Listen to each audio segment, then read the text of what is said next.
कल हम लोगों ने यहाँ तक क्वेश्चन कर लिया था। इसके आगे क्वेश्चन जो भी हैं वो आज करेंगे। और जिसको भी ये क्वेश्चन अच्छे लग रहे हैं, और ये पार्ट किसके लिए, तो सीटेट के लिए और डीएलएड सेकेंड सेमेस्टर के लिए, जिसको भी ये पार्ट अच्छे लग रहे हैं इस वीडियो को ज़्यादा से ज़्यादा शेयर करें। और हमारे चैनल को जिन्होंने भी सब्सक्राइब नहीं किया है वो सब्सक्राइब करें। तो ठीक है, आज शुरू करते हैं अपना पार्ट और ये आगे क्वेश्चन को देखते हैं। ठीक, इसको देखेंगे यहाँ पे कि एडवर्ड एंथनी इन्होंने क्या बताया था। ठीक, एडवर्ड एंथनी ने 3 level of conceptualisation and organisation of language teaching which he terms. ठीक, 3 बताए थे इन्होंने और तीनों का नाम हम लोगों ने बताया था एडवर्ड एंथनी के बारे में। तो वो क्या था, अप्रोच, टेक्निक और मेथड, और यही हो जाएगा आंसर। ठीक, ये वाला आंसर हो जाएगा अप्रोच, टेक्निक और मेथड। इसके बाद एडवर्ड एंथनी ने अप्रोच की परिभाषा क्या दी थी। तो अप्रोच का मतलब क्या होता है कि क्या हमको टीच करना है। ठीक, क्या हमको टीच करना है, व्हाट टू टीच, इसको क्या कहते हैं। तो ये जो ओवरऑल प्लान होता है जो प्रेजेंटेशन करने के लिए, तो इसको तो हम लोग क्या कहते हैं, मेथड। ठीक, इसको क्या कहते हैं, मेथड कहते हैं, जो ओवरऑल प्लानिंग होती है। ठीक, तो ये तो होगा नहीं। जो ट्रिक यूज करते हैं इसको हम लोग क्या कहते थे, टेक्निक कहते थे। ठीक, ये बताया जा चुका है, टेक्निक हो जाएगा। ठीक, इम्प्लीमेंटेशन इससे नहीं मतलब है, लेकिन ये क्या है, सेट ऑफ कलेक्टिव एजम्पशन। ठीक, set of corrective assumption dealing with the nature of language. तो जो नेचर ऑफ लैंग्वेज होता है तो इसको हम लोग क्या कहते हैं, अप्रोच कहते हैं। ये सब बढ़िया से बताया गया है। इसके बाद अगला क्वेश्चन क्या है, मेथड किसको कहेंगे, यानी कि जो होता है ऑर्डिनरी यानी सिक्वेंशियल मैनर में जो हम लोग प्रेजेंट करते हैं। तो describe the nature of subject matter, ये क्या बताता है, ये क्या है, ये तो अप्रोच है जो सब्जेक्ट मैटर और नेचर ऑफ लैंग्वेज बताता है। ये इमीडिएट ऑब्जेक्टिव प्राप्त करने के लिए तो है नहीं। फिर ये क्या है, ओवरऑल प्लान है जो ऑर्डर में प्रेजेंटेशन करते हैं लैंग्वेज मटेरियल का, और ये किसी सेलेक्टेड अप्रोच पे बेस्ड होता है। यानी अप्रोच का भी उसमें से कौन सा अप्रोच आप लोग सेलेक्ट करेंगे, ये बात बताई गई थी। तो ये हो गया मेथड। ठीक, तो मेथड के बारे में बताया गया था और मेथड के बारे में ही पूछा है। ठीक,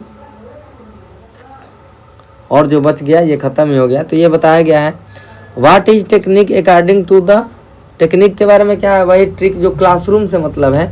तो ओवरऑल प्लान, ये तो क्या हो गया, मेथड हो गया। ठीक, ऑर्डरली प्रेजेंटेशन के लिए जो एजम्पशन होता है ये क्या होता है, वही है, ये हो गया अप्रोच। ठीक, सबकी परिभाषा अगर याद रहेगी।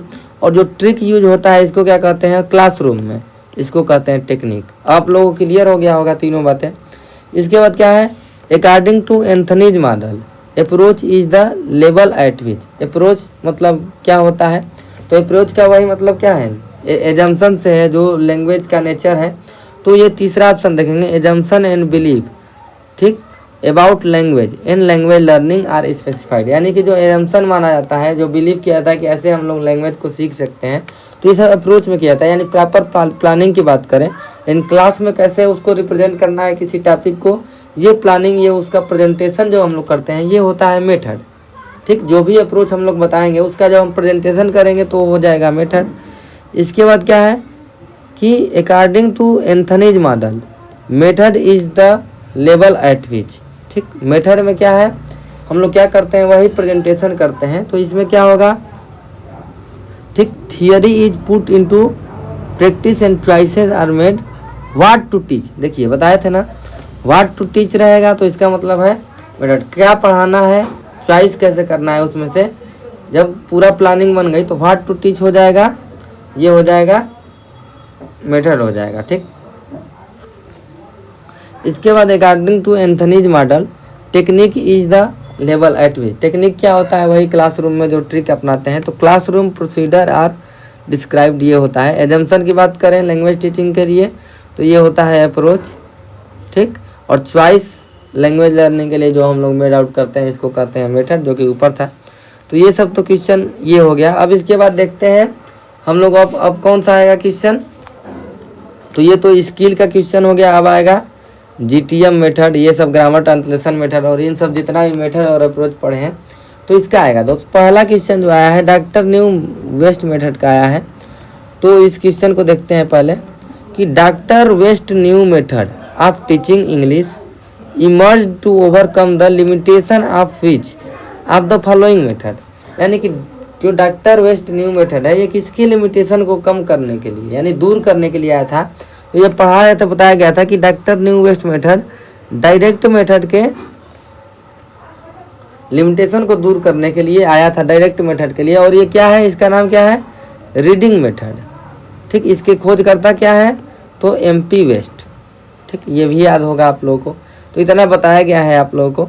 इसके बाद अगला क्वेश्चन देखते हैं, which of the following is a advantage आप कौन सा कम्युनिकेटिव अप्रोच। तो कम्युनिकेटिव अप्रोच में वही है कि हम लोग क्लासरूम में ऐसा माहौल डिस्कस करें, ठीक, या कि आप मतलब लोग जो हैं वो कम्युनिकेट कर पाएँ या एक दूसरे को एक्सप्रेस कर पाएँ। तो उसके लिए ग्रुप एक्टिविटी वगैरह करवाई जाती थी CLT में। ठीक, तो ये CLT ही है। तो ये क्या है, इस टीचर्स वे ऑफ एक्सप्रेशन ये हो सकता है। ठीक, ignore grammar and structure of your language. ठीक, तो ये इग्नोर पूरा नहीं करता है, स्ट्रक्चर इसमें बताया ही जाता है। ठीक, ये गलती हो गया। It practically utility is yet to adopted, ये भी गलत है। Not properly and significantly develop idea, ये कह रहा है कि ये डेवलप ही नहीं हुआ है, तो ये भी गलत है। तो ऑप्शन क्या हो गया, टीचेज वे ऑफ एक्सप्रेशन, यानी कि अपने आप को कैसे एक्सप्रेस करे यानी कम्युनिकेट करने के लिए सक्षम बनाता है। तो ये हो गया। अब अगला क्वेश्चन देखते हैं, which of the following is related to mental development of the learner. तो मेंटल डेवलपमेंट कैसे होगा, तो जो मेंटल डेवलपमेंट होता है ये कैसे डेवलप होगा, जो कोई भी बताया कोई भी चीज़ या हम लोग कुछ भी पढ़ रहे हैं तो ये डेवलप होता है किससे, कंप्रीहेंशन से। जब रीडिंग एबिलिटी हम लोग पढ़ाए थे तो उसमें बताए थे कि इससे मेंटल डेवलपमेंट में होता है, और कंप्रीहेंशन करने से रीडिंग में बताया गया था कि ये कंप्रीहेंशन मजबूत करता है रीडिंग के लिए, मतलब रीडिंग में ज़्यादा ज़रूरी है, और राइटिंग में एक्यूरेसी को लेकर बताया गया था। तो ये मेंटल डेवलपमेंट करता है किसका, लर्नर का। ठीक, इसके बाद अब देखते हैं अगला question, which of the following is an audio visual teaching add. ये भी कहा गया था कि ये आता है। तो ऑडियो वीडियो मतलब ऑडियो भी उसमें सुनाई दे और विजुअल भी सुनाई दे, तो ये क्या हो जाएगा, टेलीविज़न। टेलीविज़न क्या है, रेडियो क्या है, केवल ऑडियो वाला। तो ये सब बताया गया है पूरा, और ऐसा क्वेश्चन आने की ज़्यादा संभावना है, और आता भी है हर एक चीज़ में, चाहे सीटेट हो या कहीं भी। इसके बाद देखते हैं अगला question, which of the following is an disadvantage of situational. Situational मतलब सिचुएशन क्रिएट की जाती है, तो इसका डिसएडवांटेज क्या है, इसको देखेंगे। तो सिचुएशनल मेथड में ये भी बताया गया था कि इसके लिए कोई बुक नहीं बन पाती है, तो ये बताया गया था जब पढ़ा रहे थे तो। और इसमें सिचुएशन क्रिएट किया जाता है, और एक ही वर्ड को डिस्क्राइब करने के लिए डिफरेंट तरीके से 3 बार, जैसे बैंक का एग्जाम्पल दिए थे हम लोग। तो it create interest in teaching, it create interest in teaching. ठीक, ये तो सही है, तो इंटरेस्ट क्रिएट करता है, तो ये तो डिसएडवांटेज नहीं एडवांटेज हो गया। It is action based approach, क्योंकि इसमें एक्टिव रहना पड़ता है, तो ये भी एडवांटेज हो गया। Text book can not be taught by this method, text book इससे पढ़ा नहीं सकते, तो ये इसका एक क्या हो गया, डिसएडवांटेज हो गया। तो यही ऑप्शन सही हो जाएगा। मटेरियल एड यूज होता है इन दिस अप्रोच में, तो ये सब क्या है, एडवांटेज है। ये तीनों क्या है, एडवांटेज है। मटेरियल क्या होता है, रियल लाइफ सिचुएशन क्रिएट करने के लिए। ठीक, तो ये हो गया क्वेश्चन।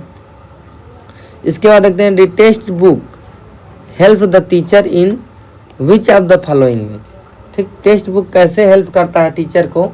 ठीक, तो it makes the teaching of English systematic. ठीक, इसको देखते हैं, ये भी सही बात है, टेक्स्ट बुक हेल्प करता है सिस्टमेटिक बनाने के लिए, क्योंकि सिस्टम से दिया रहता है। It check the teacher from going, ठीक, स्ट्रेट। ठीक, ये भी ठीक है। It facilities the self learning and self study, यानी टेक्स्ट बुक से सेल्फ स्टडी, यानी कि 2 तो सही हो गया। अगर एक समझ में भी नहीं आएगा तो 2 सही हो गया, तो ऑल ऑफ दीज ये हो जाएगा। और DLED में यह है कि अगर ऑल ऑफ दीज वाला आएगा तो ज़्यादा चांसेस है कि ऑल ऑफ दीज वाला सही होगा। ठीक, ये हो गया क्वेश्चन। इसके बाद देखते हैं, in which of the following methods of teaching English language inductive. ठीक, ये डिडक्टिव गलती से लिख दिया गया। इंडक्टिवली किसमें पढ़ाया जाता है लैंग्वेज को, यानी इंडक्टिवली ग्रामर कैसे पढ़ाया जाता है, तो ग्रामर कम ट्रांसलेशन मेथड में किसमें पढ़ाया जाता है। ठीक, ये तो डिडक्टिवली पढ़ाया जाता है। इंडक्टिवली किसमें पढ़ाया जाता है, तो डायरेक्ट मेथड में, यानी कि दोनों में से कोई एक ही देगा। यानी अगर इंडक्टिव देगा तो इंडक्टिव किसमें पढ़ाया जाता है, तो डायरेक्ट मेथड में। यानी इंडक्टिव का मतलब होता है कि पहले एग्जाम्पल फिर रूल, और डिडक्टिव मतलब पहले ही रूल बता दिया जाएगा फिर उस पर एग्जाम्पल प्रैक्टिस किया जाएगा। तो डिडक्टिव का मतलब होता है ग्रामर कम ट्रांसलेशन मेथड, और इंडक्टिव का मतलब होता है डायरेक्ट मेथड, यानी कि ये हो जाएगा इंडक्टिव। ठीक, तो ये इंडक्टिव हो जाएगा, तो इसको याद रखेंगे। ठीक, तो ये हो गया। अब इसके बाद देखेंगे अगला question, who of the following proposed, यानी कौन प्रपोज किया, यानी सिक्वेंशियल मैनर। फिर वही क्वेश्चन आ गया। इसका आंसर आप लोग खुद अब कमेंट करिए, इसका आंसर पहले बताया कि जा चुका है। ठीक, अब इसके बाद देखते हैं, which of the following approaches aims at the teaching English by establishing through drill and repetition of 275 graded structure, यानी कि ड्रिलिंग एक ही स्ट्रक्चर बार बार बताया जाता है जब तक वो सीख ना जाए। इसमें बताया जाता है स्ट्रक्चरल अप्रोच में, और 275 ग्रेडेड स्ट्रक्चर और 3000 रूट वर्ड ये बताया गया था। आप लोग याद करिए जब पढ़ा रहे थे तो ये किसमें बताया गया था, स्ट्रक्चरल अप्रोच में। सिचुएशनल का एक क्वेश्चन आ गया। बाइलिंगुअल का मतलब वो खोज कौन किया था, मतलब प्रोपोगेट कौन किया था, तो इसके बारे में आप लोग कमेंट में करेंगे। और कम्युनिकेटिव अप्रोच के बारे में कुछ कमेंट कर दीजिए। इसके बाद देखते हैं अगला क्वेश्चन, इवैल्यूएशन। इवैल्यूएशन मतलब होता है मूल्यांकन। इज द प्रोसेस ऑफ, क्या होता है, ascertaining the quality value of outcome, यानी वैल्यू ऑफ आउटकम को उसको ठीक एसेस्ट किया जाता है, तो ये सही है। डिटरमाइनिंग द एग्जैक्ट ठीक extent of achievement of objective, तो ये भी सही है। इवैल्यूएशन मतलब क्या क्या ऑब्जेक्टिव यानी गोल जो हम डिसाइड किए हैं अचीव किए कि नहीं।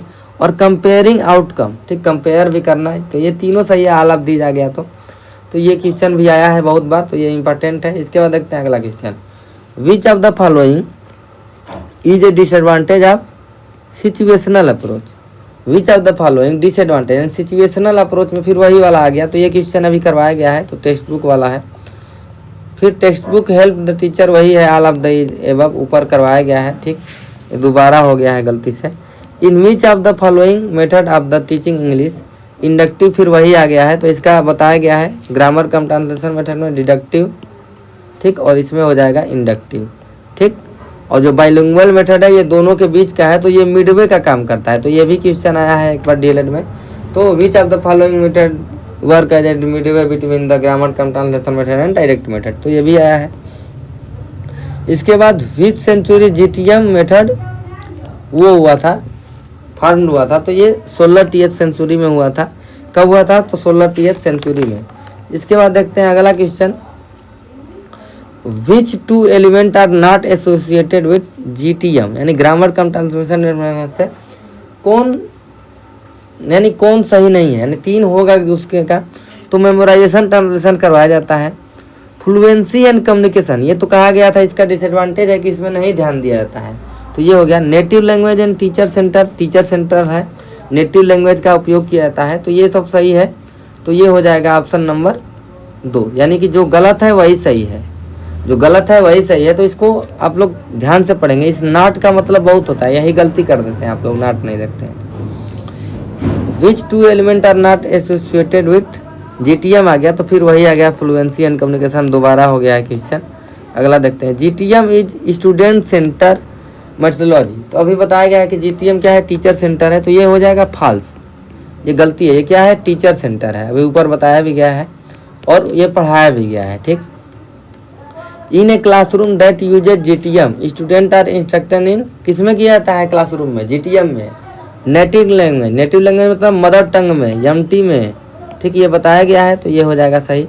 सब आप लोग को तो याद हो गया होगा जब पढ़ाए थे तभी। GTM places as focus on, ठीक, जीटीएम किस पे फोकस करता है, तो इसके क्या है, ग्रामर पे, वोकैबुलरी पे, ट्रांसलेशन पे, इन्हीं सब पे तो फोकस करता है। क्योंकि ग्रामर क्या है, सोल ऑफ द लैंग्वेज है, ट्रांसलेशन क्या है, की ऑफ सक्सेस है इसको सीखने के लिए। तो देखते हैं कौन सा ऑप्शन है, तो इसमें दिया है मेमोराइजेशन, यानी मेमोराइजेशन भी करवाया जाता है, vocabulary in grammar and translation of text. देखिए और देखते हैं ऑप्शन, तो ये कम्युनिकेशन जिसमें आ गया तो ये तो गलत ही हो गया। ठीक, और ये डायलॉग आ गया तो ये भी गलती हो गया, क्योंकि कम्युनिकेशन की तो बात ही नहीं की गई है। फिर स्पीकिंग की बात आ गई तो ये भी गलती हो गया, तो ये ऑप्शन एलिमिनेट करना भी सीखिए आप लोग। अब देखते हैं the learning happens in, learning कब हैपन होता है, यानी कब आप लोग सीख सकते हैं। ठीक, तो active way student participate and are the one responsible for their learning. ठीक, स्टूडेंट पार्टिसिपेट करेंगे तब आप वो सीख पाएंगे। In both responsibility teacher and student have the same amount of responsibility. ठीक, passive learning, the teacher is centre of the class. तो ये तो गलती है, टीचर सेंटर की तो कभी बात ही नहीं की गई है। ठीक, तो जब भी आप लोगों को सीखना है, ठीक, तो ये तो क्वेश्चन में थोड़ा, इस क्वेश्चन के हिसाब से तो क्या होगा, एक्टिव वे होगा इसका आंसर। लेकिन ये क्वेश्चन क्या है, जीटीएम क्या है, ग्रामर कम ट्रांसलेशन मेथड का है। तो ग्रामर कम ट्रांसलेशन मेथड जो है ये टीचर सेंटर होता है। तो अगर ग्रामर कम ट्रांसलेशन मेथड दे के पूछेगा, यानी कहेगा कि जीटीएम में लर्निंग कैसे होती है, तब तो ये हो जाएगा। अगर जीटीएम नहीं लगाएगा तो एक्टिव वे इसका आंसर होगा। एक बार और बता देते हैं कि लर्निंग हैपेंस इन जीटीएम दे देगा, ठीक, तब इसका आंसर क्या होगा, पैसिव लर्निंग होती है उसमें, क्योंकि टीचर सेंटर क्लास है। तो ये जीटीएम के लिए सही है। लेकिन अगर लर्निंग हैपेंस अगर एक्चुअली बात करें, जब तक दोनों लोग एक्टिव नहीं रहेंगे, यानी कि ये दोनों ऑप्शन सही है, रिस्पॉन्सिबिलिटी होती है। लेकिन ज़्यादा क्या होता है, एक्टिव है स्टूडेंट जब पार्टिसिपेट जब करता है तब ज़्यादा सीखता है। तो ये क्वेश्चन को ध्यान से करेंगे और ये देख लेंगे कि कैसे क्या हो रहा है। इसके बाद some of the technique using in GTM, grammar cum translation method में कौन कौन सा टेक्निक यूज होता है। तो ये किस पे फोकस करता है, रीडिंग और राइटिंग पे। ये बताया गया था कि रीडिंग और राइटिंग पे फोकस करता है। ठीक, तो रीडिंग और राइटिंग पे फोकस करता है। और क्या बताया गया था, ट्रांसलेशन करवाया जाता है, वोकैबुलरी याद करवाई जाती है, मेमोराइज करवाया जाता है। तो रीडिंग कम्प्रिहेंशन तो ठीक है। फिर इसके बाद कंगनेट एंड डिक्टेशन, ये थोड़ा गलत लग रहा है। फिर सेल्फ करेक्शन, ये तो होता ही नहीं है इसमें। ठीक, ट्रांसलेशन तो सही है इसमें का, लेकिन सेल्फ करेक्शन नहीं है। रीडिंग अलाउड भी नहीं सही है। फिर antonym, synonym, filling the blanks, ये सब नहीं होता है। होता क्या है, कंपोजिशन करवाया जाता है। मेमोराइजेशन देखिए ये सही है। यूज ऑफ वर्ड्स बताया जाता है, यानी वर्ड टू वर्ड ट्रांसलेशन बताया जाता है। सेंटेंस में कैसे करेंगे ट्रांसलेशन वर्ड टू वर्ड, तो ये कंपोजिशन करवाया जाता है। ट्रांसलेशन कंपोजिशन, कैसे कंपोजिट करेंगे वर्ड को एक सेंटेंस में। तो इसका आंसर क्या हो जाएगा कि जीटीएम में ये सही है। इसके बाद देखते हैं अगला question, what is the role of teacher, किसमें, जीटीएम में। तो ये क्या है, जीटीएम जो होता है ये टीचर सेंटर क्लास है। तो टीचर क्या करेगा, सब अथॉरिटी रहता है, तो टीचर मेन होता है उसमें। ठीक, teacher is responsible in helping student doing exercise तो इसमें उतना करवाया नहीं जाता है, प्रैक्टिस करवाया जाता है। Teacher is the authority in the classroom but the student have enough space to participate. ठीक, ये भी सही नहीं लग रहा है। ठीक, क्योंकि जो टीचर कहता है वही करता है, स्टूडेंट का कोई स्पेस नहीं होता है। ये देखते हैं, teacher is the authority in the classroom, student do as she says they can learn, यानी कि जो टीचर कह दिया उसी तरह से लर्न करना है, आप लोगों को कुछ नहीं करना है। तो टीचर सेंटर है, ये बताया गया है आप लोगों को। जो सबसे बेस्ट इसमें ऑप्शन रहेगा उसी को करना है। जैसे ये भी सही लग रहा है कि टीचर रिस्पॉन्सिबल है हेल्प करने के लिए, एक्सरसाइज करने के लिए, ये भी सही है।